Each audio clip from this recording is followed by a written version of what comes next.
This is Daylight and Moonshine with me, the abundantly grateful G. And today's topic will be, is homeschooling your children helpful or harmful? And this is a part two. Part one, we had Miss Lanisha Hart with us. And today, part two, we have Miss Lanisha Hart returning and my mama, Audrey Mason. Welcome to the podcast. So we're going to have a great time. I'm super excited. Words can't even express how excited I am. So stick with us. It's going to be a great show.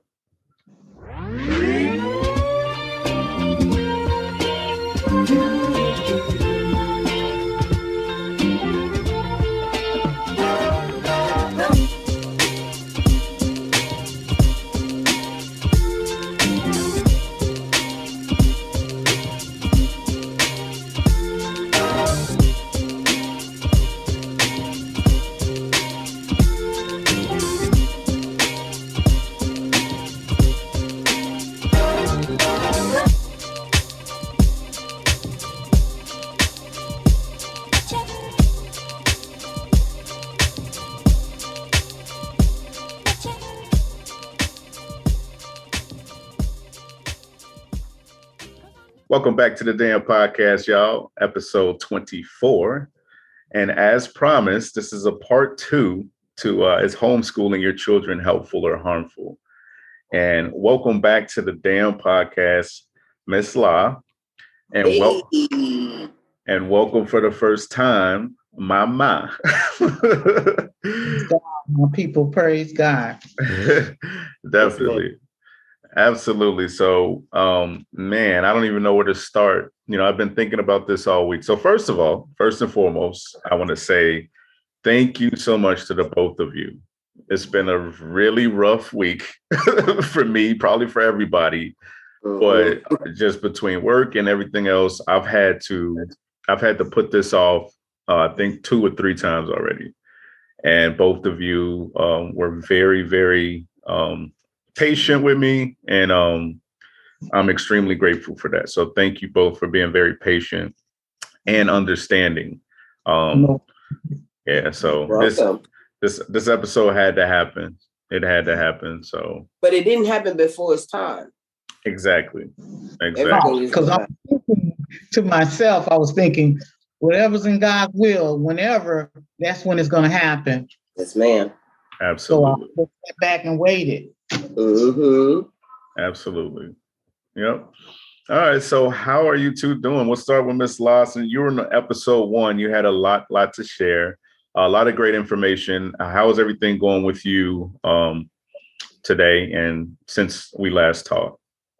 So many great things. Hey, everyone. I'm Miss La from Brooklyn. I am the homeschool mom and your best tutor in the hood. The thumbs up. It's my little intro, right?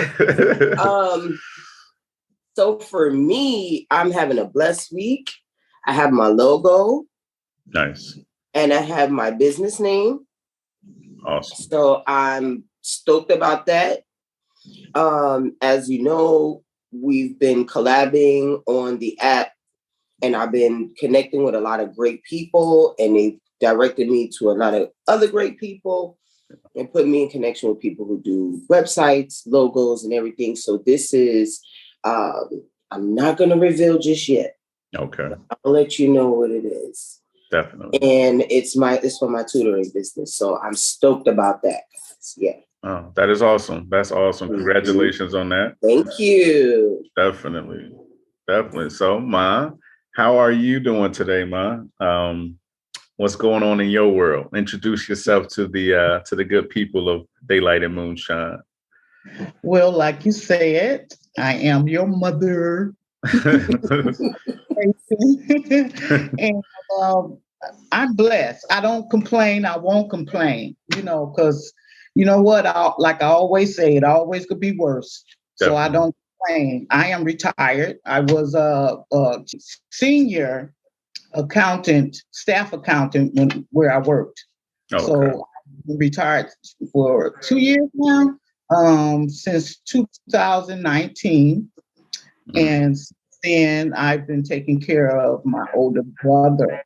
Yeah. So, that's where I am now. He's Definitely. in hospice right now. So he's hospice at home. So I've been taking care of him before I retired. And since I've retired. So that's my life right now. Right. Definitely. Giving back. Thank you for that. Absolutely. Yeah. Anybody that knows me, if you have to wonder, that big heart of mine, that's where I get it from. She is very selfless, very, very open and very giving, always been very giving. So yeah, shout out to moms for that, definitely. So just to catch you up though, I know you watched the episode. We were talking, La and I was talking on the last episode, and she said a lot about what was going on currently with her. And it was interesting for me to hear the perspective of somebody that's doing it now, that's doing it from, well, I mean, she's the adult, obviously. I experienced it as a child, so it's a different perspective. But to know that somebody's doing that now, today's time, and how easy it is compared to, when we were doing it, or when I was going through it and you were doing it, was like remarkable. For me, it was like really, really interesting. And, when it was my time to share my experience, I just kept getting stuck because it wasn't meant for me to tell that part, because the same role that she's playing, you played that role for me. So it was more so your story. And I think we both agreed. It was like, she needs to come and tell her side. It's not on me to tell her side, so I cannot wait to hear your side.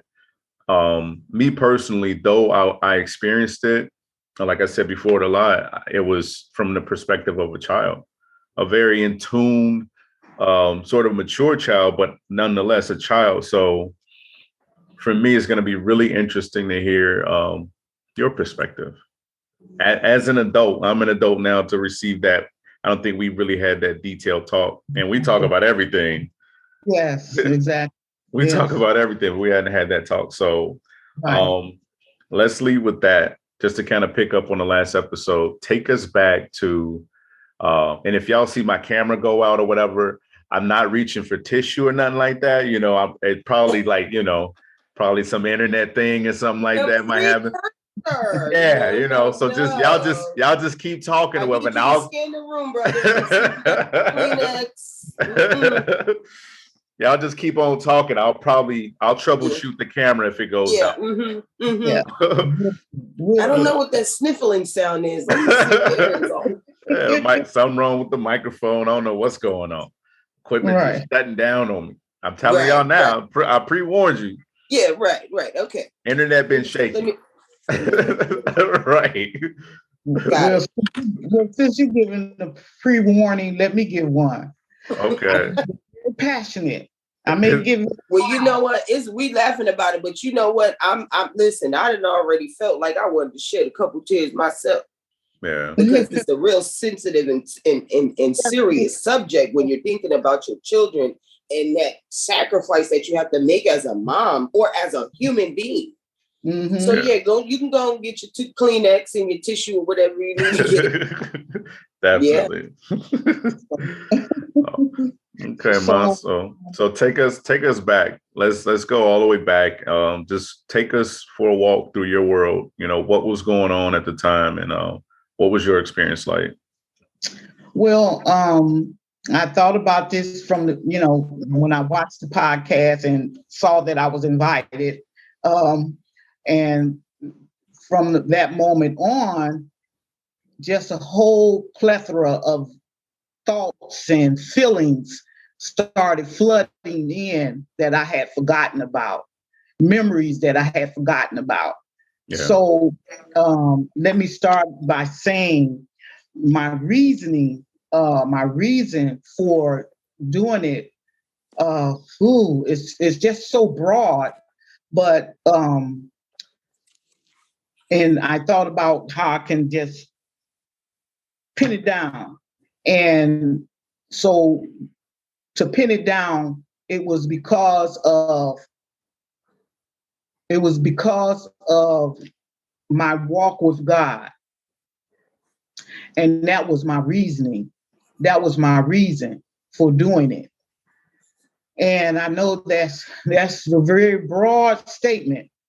And I'm going to try and close it in. So at that time in my life, I was seeking, and wanting to know a lot of things. I had a lot of questions in my mind, and no one could answer my questions. I would ask people, and different questions. And I was young. I think I was in my late 20s, early 30s. And as you know, we were living in California at the time. Then we moved back to Chicago. Right. That didn't start until, we moved back to Chicago. Fast forwarding, and a little bit of my background. I love children, and my first job was a teacher's aide, actually. And also, when I was in grade school, during that time, if the teacher needed help, they would go and get one of the students from one of the classes. I don't even remember what grade I was in at the time. I must have been in like 4th or 5th grade, I guess. Mm-hmm. And for whatever reason, whatever they saw in me, they would come and pull me out of the class and have me to go down and help the kindergarten teacher. And so, but I loved it. I really did. And so that's, fast forwarding from there, and coming back to Chicago. And as a matter of fact, I used to go and volunteer at your school all the time. Do you remember that? Yeah, I remember that. Both of your classes and stuff. I used to sit in the classes and volunteer just about every day because I wasn't working at the time. And like I said, the whole premise of it was God. I was reading the word, and which I just want to put out there, that is not religious. It's not a religion. It's a way of life. It's, our history. It's a history book. That's what that book called the Holy Bible is, a history book. And I learned from that, and all of my questions that I had in my mind for years had been was being answered in that book. And, that was years ago. So since then, I'm now, so Right. Anyway, I was reading, I kept reading, and in the word it was saying, parents teach your children. And I'm like, okay, so what are we supposed to be teaching them? And we as a people was supposed to hand down the information from parents to children, from, generation to generation. Right. To generation to generation. I looked around and I was like, that is not being done. Because first of all, my people don't know who they are. And if you don't know your history, you bound to repeat it. So in that, I didn't want my children. First of all, I wanted them to know who they were. And everything that they were teaching in school, besides, I'm not going to include reading and writing, that, the basics, but everything else was just, to me, dismissible, period. And I don't want to step on any toes or, what word am I looking for? I don't want to, or disrespect anybody, but I'm just speaking from my perspective, how I felt.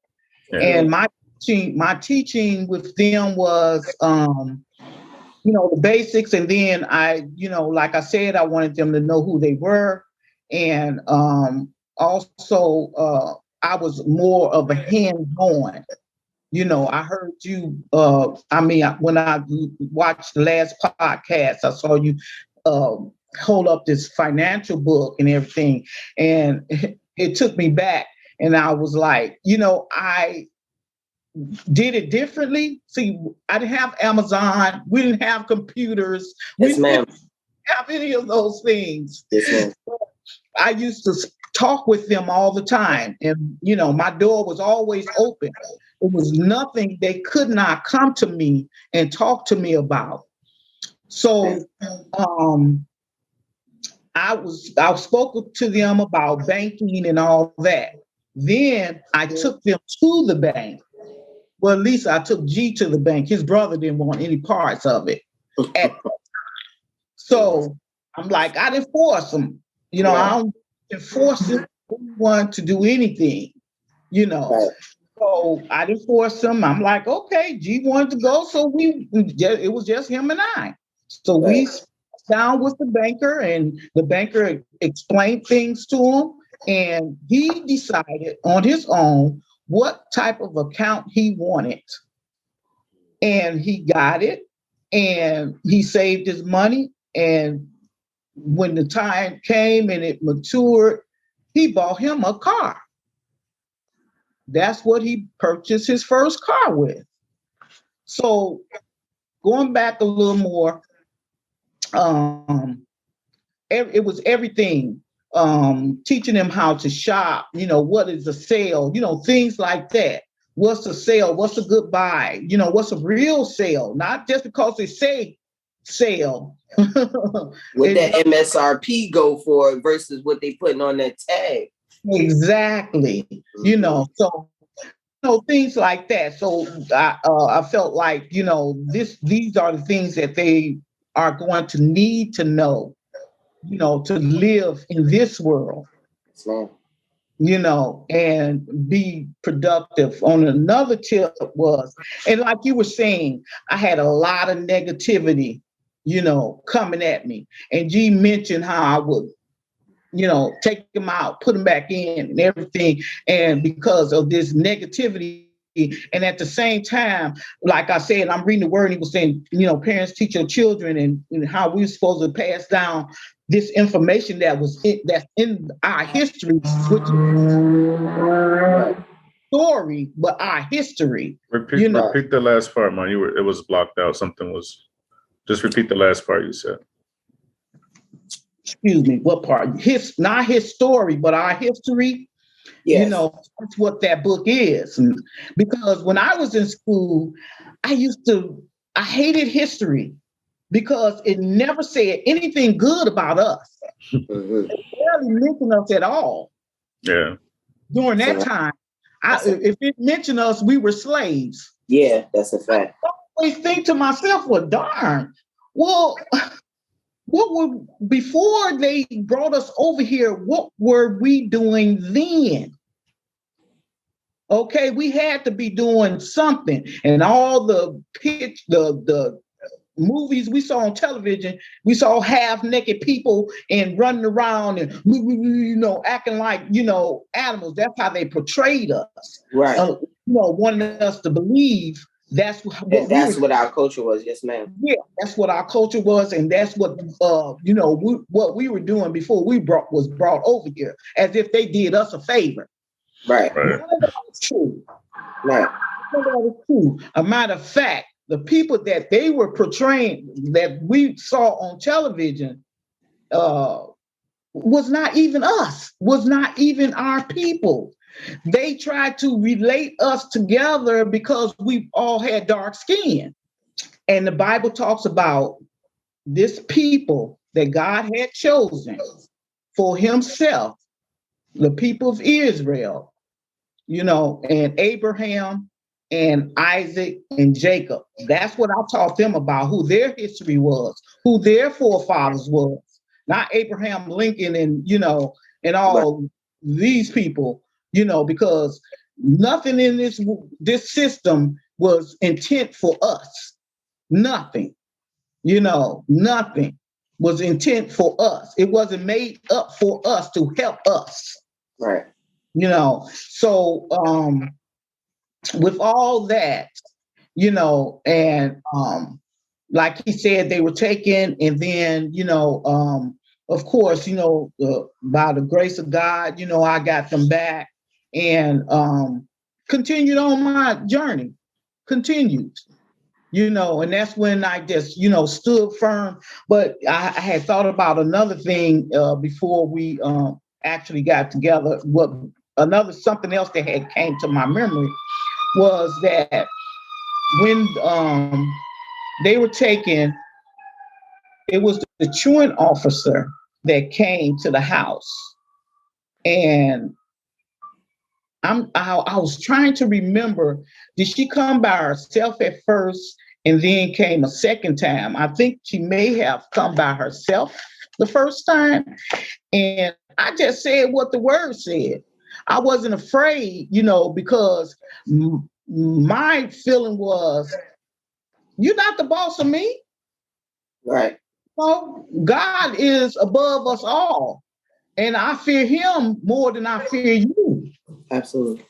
So that was my mindset at that time. I don't care, what you say or you say. I didn't ask permission. Can I teach my children? I didn't ask no permission. I already had God's permission, to do it. So I didn't even think to go to board of education or wherever, I didn't even think to do it, because this is something that God was telling me to do, and so, it sounded crazy. Of course, everybody was telling me I was crazy, and all that. So, and I look back now on the people that was pointing the finger and calling me crazy and where their children are today. And I just have to say, and they are not faring all that well, So I'm like, oh, really? Oh, really? Yeah. Really? Let me ask you, like I asked Lama, what do you feel like just going through all of that and just, like I said, just putting yourself back in that space? What do you feel like the biggest challenge was in that whole situation? The biggest challenge? Yeah. Obviously, it wasn't easy to make a decision when you finally said, okay, I'm gonna, keep y'all out, and that's just it. So, okay, well, I guess the biggest challenge was just blocking out all the noise, and just making a decision and deciding this is what I'm going to do. Stop straddling the fence and go ahead on and do it, because that's what was in my heart, So I finally, when I finally did it, it was, my spirit was relieved. It was very natural, so I didn't feel anxious or, anything else anymore, so yeah, I just felt very comfortable with it. yeah. Yeah. So, okay. So fast forward to, like you said, they did eventually come and get us. And we were going for, I know, over a year because we went to school in Alabama. Over a year, but it was a year. It was about a year? Yes. Okay. Where were you at with that? Like, obviously, and I'm a strong believer in making a firm decision and sticking with it. And there's no sense in going back and forth in your head after you make a decision, feeling like, did I make the right decision or not? We're not always going to make the right decisions. When you make it, stand firm on it. If you see you need to adjust or go somewhere else, then you do that, but be firm about the decision you make. So when you made that decision, you saw and you knew this was the risk. And when that happened, when they did come in and get us. Well, no, I didn't know that was a risk. I didn't know it was a risk. You didn't know it was a potential risk to have your kids taken. No. No, I never thought that. I didn't know that until they actually came. And when it happened, during the time it happened, I just stood strong, and I wasn't going to, fight against it. I just let it take place because I know whatever happens is in God's will, so I just asked myself, okay, what is this? I understood then or afterward that it was okay, I had to be tested. Am I going to stand strong, or I'm going to go back, or what am I going to do now?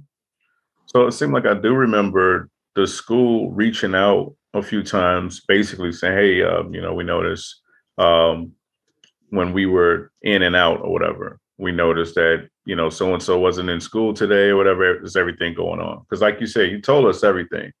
Not to mention, I was probably, you don't remember. I remember specifically we're on the north side, them calling, they were calling and questioning why. And you pulled us aside. Did we have a phone? Because we may not even have a phone. Well, that's a good point. Well, maybe they sent the note on my chest. I don't know. I know there was a message sent. Wasn't there. So how could they send a note?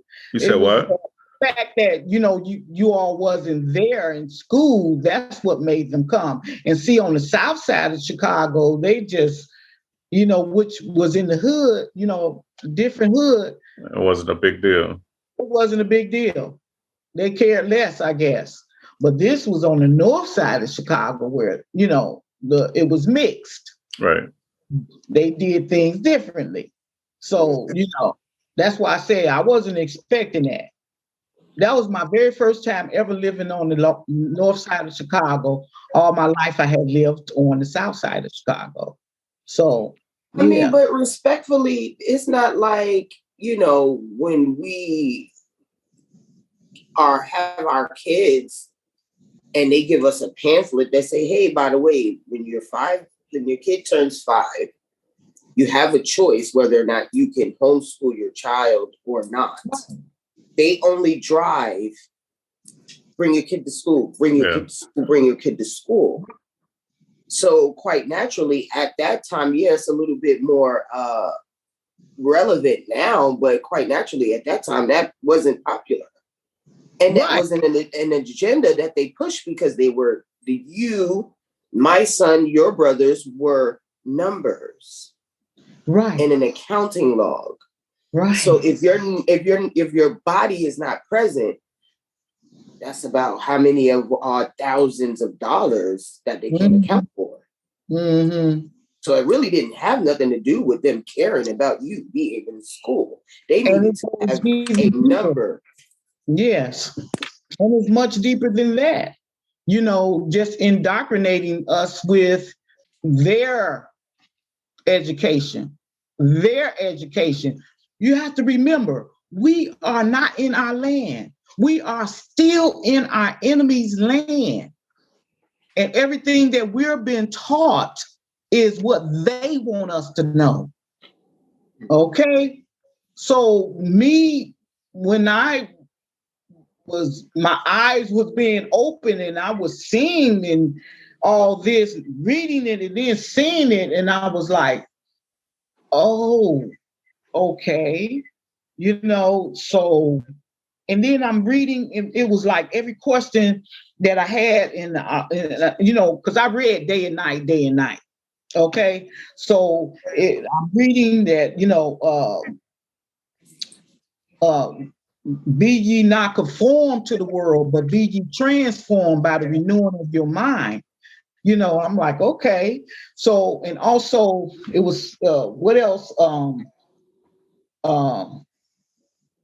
it was something else that had came to my mind before we came on that I had remembered. And, these words kept resonating in my mind and prompting me. And I was saying, am I supposed to do that? Am I supposed to do that? Are you telling me that I'm supposed to do that? Right. And I began to be really shaky, because, and I was fearing God. And I was like, are you telling me to do that? Is this something I'm supposed to do? And everything I was reading, it was like he was talking directly to me, Right. So I was like, okay. So I had to make a choice. Who you going to serve, either God or man? Now, I know what it was. And then I'm reading that man's wisdom is foolishness with God. The only knowledge and wisdom is his, and if you lack any of that, ask of him that give it all wisdom, all spiritual wisdom and understanding, and upgrade it not. So, all these things was going through my head, and of course I believe every word, Right. I believe it, so with all that, that prompted me to do what I did, and I don't regret it. I don't regret it one bit. Do you feel like it was anything that you could have done differently, or you may have done differently? I thought about that, and the only thing that I would have done differently was not go back and forth. Mm-hmm. I would have did it the first time and let it be that. That's the only thing I feel like I would have done differently. Yeah. Yeah, that's the only thing that I felt like I would have done differently. I would not have kept going back and forth. I want to say that, because I did that I had that little, I don't want to call it a punishment, but I had that little test, so with you all being taken, of course, that was a really, really sad time for me. That was a very sad time for me. And the only thing I had to hold on to was, the word of God. That's the only thing was God. He was everything to me. He is, he is everything to me. So that's the only thing I had to hold on to. But that was a very sad time that year you all was gone, and I didn't have a phone. And so we would write letters to each other. And I would go and borrow, ask someone to use their phone and just to call, just to hear your voices and stuff, So, and pay them, whatever it cost, to use the phone. So, yeah. But I remember, I can just see the day that you all came back. I scrapped up some money and saved it. A matter of fact, let me say this too, that you all tell loud, but tell everybody exactly how you saved up. Yeah, man, I was doing everything. I was at that time, cashing in cans, bottles, everything, and I had with cash in cans at that time. I think they paid so much a pound or whatever for cans, right, and stuff. So I did that. I did everything possible to make sure when you all was done in school there that I was going to be able to send you back. I didn't want to hear, well, I don't have the money to send them back. I didn't want to hear that. So I was going to make sure that I was able to bring you all home. You stopped smoking too, right? You stopped smoking and put that money to the side or something like that? I probably did. Yeah. Yeah. I was denying myself everything, barely eating. As much as I could possibly put aside, that's what I did. Stop. I didn't even think about just, buying clothes or anything like that. Matter of fact, I shopped at the Goodwill, that cost very making little. sacrifices, making major sacrifices. Making a lot of sacrifices, because my main objective was getting them back. And matter of fact, okay, let me go back a little more when they were taken. First of all, when they were taken out, I kept trying to remember whether I told your dad before I actually took you all out or after. I don't remember. But whenever I told him, he was cool with it. He was the only person that didn't think I was crazy. So that made me feel a little better. Because he didn't think that I was crazy. So anyway, when you all was taken and I called him, after they took you all and left, I broke down. I mean, I just fell on the floor and just broke down. And, the Lord was just saying, okay, get up, and I called your dad and told him what had happened.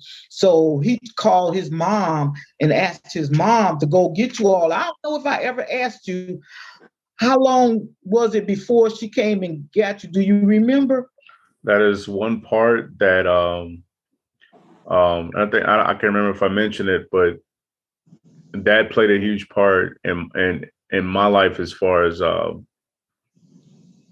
I think like anxiety. I think that's sort of no, I take that back, because I remember I had an episode, and I think my first anxiety attack, I want to say, was on the north side. So it was before we were taken. But it started around. Yeah. I remember being in that apartment on the north side and freaking the blank out. It just went completely black. I couldn't see anything. I was really deep into my thoughts, and I blacked out. And I remember yelling at the top of my lungs. And in fact, I think I may have told you this, but all the times when I would yell at the top of my lungs and you would come running in there to see what's wrong with me, I was having an anxiety attack. And I never told you that because I didn't know what the hell it was. Mm-hmm. Well, when I asked you what was wrong, I act like everything was okay. Yeah, I mean, I remember you doing that. And I'm like, well, why is he screaming like that? It is equivalent to, if I was to describe it, simply put, from 1 to 10, it is equivalent to going from 1 to 10 within a microsecond. Within a microsecond, and staying there 3 or 4 seconds feels like an eternity. It literally goes black. My eyes can be wide open. I can't see anything. And it is the single most worst probably feeling that I remember experiencing, and it happened several times. So yeah, whatever caused it, because I've been doing a lot of healing, and that is one big thing for me, where I try to get to the source of so many different things, and I can never find the beginning of that. I don't know when that started. I know the first time I remember it happening was on the north side, but it had to be before that happened, because we didn't go back there after they took us. It happened there before all of that. So whatever was going on, yeah. There's not many times where this happened to me where I completely blacked out. We got in the back of that car. I started crying. I started watching the block get smaller and smaller as we drove past. I didn't look anybody in the face. I remember sitting by the window. My brother Dan was sitting next to me. I never looked at him. I never looked at anybody. I just stared at the window. And as we got to the main street, my memory goes completely black up until I saw my grandmother. I remember seeing her in court. I don't know if it was the same day. I don't know if it's the same week. I have no idea. I remember being in court. I remember you wrote a letter to court and they were reading your letter out loud. I never looked up, and I catch myself doing this to this day sometimes. And I catch myself and I get out of that. But I just had my head down, and I remember seeing everybody's shoes, and I remember listening to everybody talk. And they were obviously talking about us. And it was like, here we are, and we have zero control over what happens to us. And it was like the most vulnerable feeling in the world. And there was, I think one of my uncles was there. I couldn't even tell you who, maybe two of them. I think Mike and Delano was there. I have no idea. I know my grandmother was there. And my mother or your dad's mother? My dad's mom. Okay. The one thing that stuck out for me at that moment was somebody had your letter and they asked, well, is the mom going to show up to court? No, she did. She chooses not to come here, but she wrote this letter. And of course, there was chatter about that. Nobody had anything nice to say about that.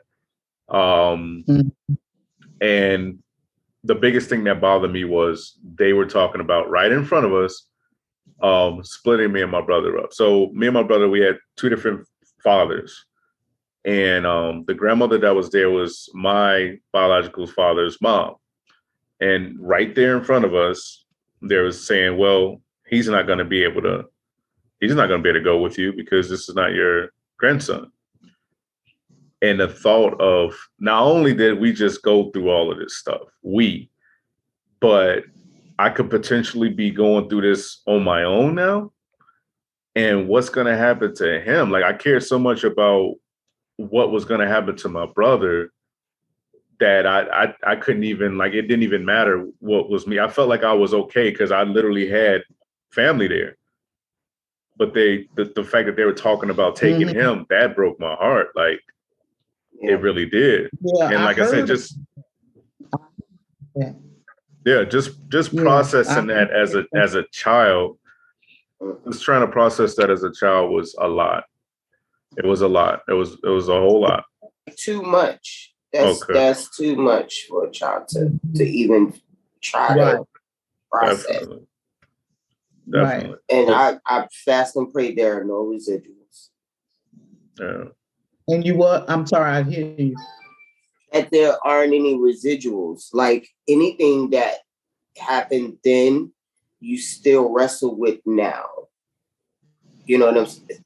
Subconsciously or otherwise. You know what I mean? Because that's a lot, bro. That's a lot. Yeah, they're literally, and that's what I talk about on here the most is things happen in our childhood and seeds are literally planted and they grow into something. So in order to sort of abolish those things that we don't need or don't serve us, you literally have to dig to the bottom and get to the roots. And if it doesn't serve you, if it's something negative, a negative seed was planted, you got to dig that sucker up, pull it out the dirt and burn it. Pull it out and burn it. So like I said, with the anxiety attacks, that was the one thing I'm still digging. I can't find the beginning of it to say, this is where this started. Let me look at it. Let me deal with it. And let me see why, when, where. Exactly. My reason for not being in court and versus me writing the letter and not being there was because I wasn't going to stand in front of a man being judged because God is my judge and he's judging everyone. So I wasn't going to stand in front of some man to judge me, and that was my thinking. That was what embodied me at that time, right? At that time, and still today, So I mean, I would have to be dragged in there, So anyway, that was my reasoning that why I wasn't in court. But you better believe I didn't know when the day was that they were that they went to court, but I was on my knees every day. I was on my knees every day. And I don't know what happened in the court, why they didn't split you up, but it may have been because of the letter. Because whatever I said in that letter, it came straight from my heart, and I expressed what I wanted to happen with you all. And I know your dad came and he called his mom to get you all until he got there. To be continued.